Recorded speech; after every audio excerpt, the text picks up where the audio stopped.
Hello students, welcome to the poem The Laburnum Top by Ted Hughes.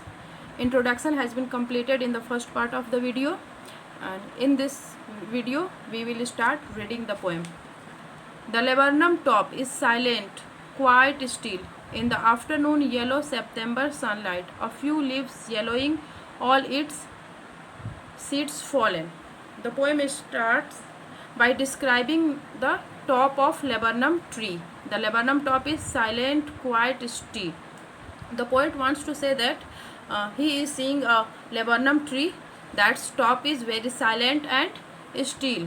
Poet ये इस poem की शुरुआत एक लेबरनम ट्री है जिसको अमलतास का पेड़ कहते हैं, जिसकी पत्तियां भी येलो कलर की होती हैं, फ्रूट्स भी येलो कलर के होते हैं और इसकी पत्तियां और फ्रूट्स काफ़ी पॉइजनस होते हैं, जहरीले होते हैं।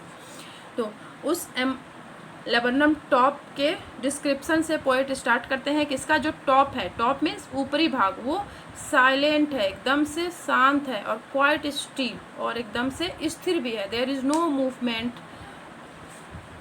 इन the top of the laburnum tree. Laburnum tree के टॉप में कोई भी मूवमेंट भी नहीं हो रहा है और किसी तरह का कोई भी no sound is coming out of it, कोई भी साउंड भी इसके से नहीं आ रहा है, मतलब एकदम से शांत है और स्थिर है। In the afternoon yellow September sunlight, और समय कब कौन सा और कब का हो रहा है? टाइम इज आफ्टरनून, दोपहर का समय है। Yellow September, September is called here yellow because September comes in autumn season. Autumn season में सितंबर आता है। सितंबर अक्टूबर का जो मंथ होता है वो ऑटम सीजन का मंथ होता है और ऑटम सीजन में पेड़ों के पत्ते येलो हो जाते हैं और फिर बाद में झड़ भी जाते हैं। तो येलो सितंबर सनलाइट, तो सनलाइट सूर्य का प्रकाश भी कैसा है? येलो है। क्यों? क्योंकि जो लेबरनम ट्री है उसकी पत्तियां भी येलो हैं और उस पत्तियों पे जो प्रकाश पड़ रहा है वो भी येलो ही दिख रहा है। और फ्यू लीव्स येलोइंग, और उसके ट्री कैसे हैं, ट्री के लीव्स कैसे हैं, पत्तियां कैसी हैं, वो भी येलो कलर में ट्रांसफॉर्म हो चुकी हैं, चेंज हो चुकी हैं, वो भी येलो हो चुकी हैं। ऑल इट्स सीड्स फॉलन, और लेबरनम ट्री के जितने भी सीड्स हैं, बीज हैं, सब गिर चुके हैं। पत्तियां भी येलो हैं और सनलाइट का जो प्रकाश है वो भी येलो है। Actually yellow is the colour yellow is symbol of stillness and death and peace. शांति और डेथ का एक सिंबल होता है वेस्टर्न कल्चर में येलो कलर। तो यहाँ पे first stanza of the poem is about the description of laburnum tree. ये जो फर्स्ट स्टेंजा है जो कि दैट इज़ कंसिस्टिंग 3 लाइन्स, जिसके अंदर 3 लाइन्स है, इन 3 लाइन्स में पोएट ने लेबरनम ट्री का डिस्क्रिप्शन किया है, लेबरनम ट्री को डिस्क्राइब किया है कि लेबरनम ट्री कैसा दिखता है, हाउ इट लुक्स लाइक। अब यहाँ पे आगे in the second stanza, till the gold Finch comes. Till the gold Finch comes मतलब ये laburnum top is silent quite still. कब तक है? लेबरनम टॉप साइलेंट है, शांत है और स्थिर है। कब तक? जब तक कि टिल द गोल्ड फिंच कम, जब तक कि गोल्ड फिंच नहीं आती है तभी तक।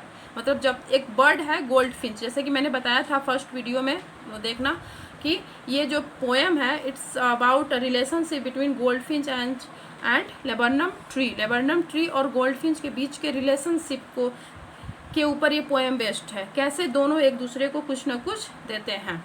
लेबरनम ट्री क्या देता है? Laburnum tree gives shelter and safety to goldfinch and its young ones, its chicks. इसके बच्चों को और गोल्ड फिंच को शेल्टर और सेफ्टी देता है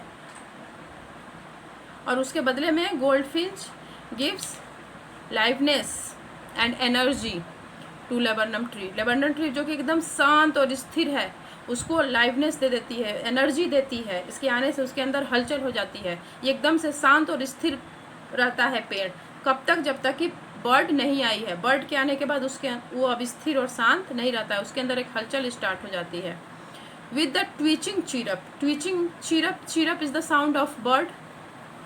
ट्विचिंग मीन्स होता है रुक रुक के जो आवाज़ आती है, सडन जर्क मूवमेंट, एक जर्क ले करके जो आवाज़ आती है।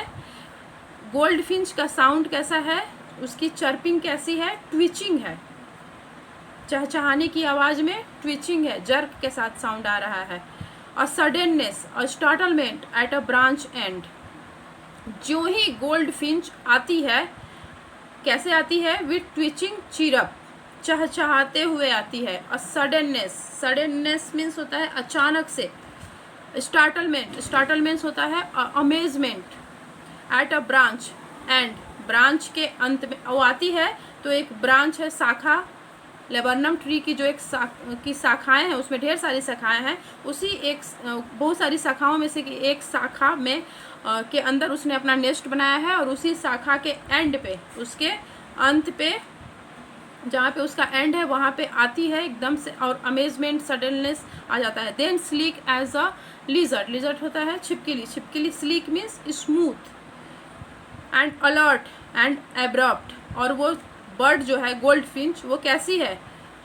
अलर्ट है और एब्रप्ट है, एकदम से अलर्ट है ताकि उसको आते हुए कोई ना देखे। अदरवाइज कोई भी हॉक या स्नैक कोई भी उसको आते हुए वहाँ पे देख लेगा तो उसके अब्सेंस में वो उस पेड़ पे चढ़ करके और उसके जो चिक्स हैं, उसके जो बच्चे हैं, उनको वो डैमेज कर सकता है, खा सकता है। इसलिए एकदम से अलर्ट है। और स्लीक एज अ लिजर्ड, एक छिपकली की तरह स्मूथनेस के साथ, जैसे छिपकली दीवारों पे चलती है और कोई भी साउंड नहीं आता है, उसी तरह वो एकदम से अचानक से, सडननेस अचानक से ट्री के ब्रांच के एंड में आती है। और अलर्ट और स्लीक मूवमेंट, उसका मूवमेंट कैसा है? एकदम स्मूथ मूवमेंट है, बिना कोई आवाज़ के हुए छिपकली की तरह धीरे से अंदर ब्रांचों के अंदर घुस जाती है अपने बच्चों के पास। सी एंटर्स द थिकनेस, वो थिकनेस में, थिकनेस यहाँ पे है पत्तियों का गुच्छा, मतलब जहाँ पे उसने अपना नेस्ट बना रखा है वहाँ पे ढेर सारी लीव्स हैं, ढेर सारे पत्ते हैं,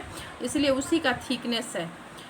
मतलब उसके बच्चों के पास जाने का जो मूवमेंट है, जिस तरह से जाती है, उसको लिजर्ड से, छिपकली से कंपेयर किया गया है कि एक छिपकली की तरह एकदम से अलर्ट हो करके और स्लिक मूवमेंट में she enters the thickness and a machine starts up when she goes to her cheeks. A machine starts up, एक मशीन स्टार्ट हो जाता है। कौन सा मशीन स्टार्ट हो जाता है?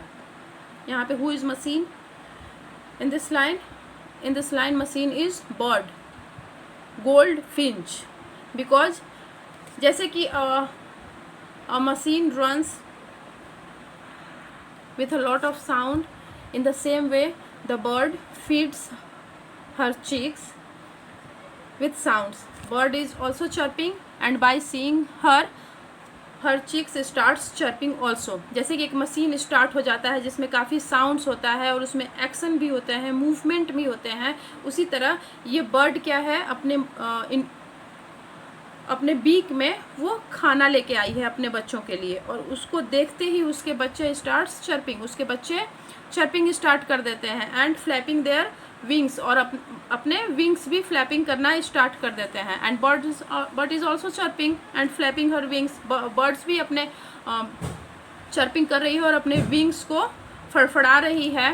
तो एक तरह से एक मशीन स्टार्ट हो जाता है, और इस मशीन के अंदर है गोल्ड फिंच और उसके बच्चे। गोल्ड फिंच और उसके बच्चे मिल करके एक मशीन का सेटअप, मतलब देखने में लगता है कि एक मशीन स्टार्ट हो गया है। एक विजुअलाइज कर देते हैं एक मशीन का सेटअप, जैसे एक मशीन, कोई भी मशीन चलता है उसके अंदर नॉइस होता है, हल्ला होता है और मूवमेंट्स होते हैं। उसी तरह इस बर्ड के आते ही जो लेबरनम ट्री एकदम से स्टिल था और क्वाइट था, और अंदर घुसते ही इस बर्ड के बच्चे देख करके चहचहाना स्टार्ट कर देते हैं, पंख फड़फड़ाना स्टार्ट कर देते हैं, और बर्ड भी अपना फड़फड़ा रही है और आवाज़ भी निकाल रही है। तो लगता है कि एक मशीन स्टार्ट हो जाता है उस शांत ट्री में। अंदर गोल्ड फिंच के आते ही एक and a machine starts up of chitterings. कैसा मशीन स्टार्ट हो जाता है? Of chittering, chittering sound of bird, bird के साउंड को chirping, chittering, and of tremor of wings. Tremor means shaking, हिलाना डुलाना, ट्रिमर यानी हिलाना डुलाना या flapping of wings, and trailing,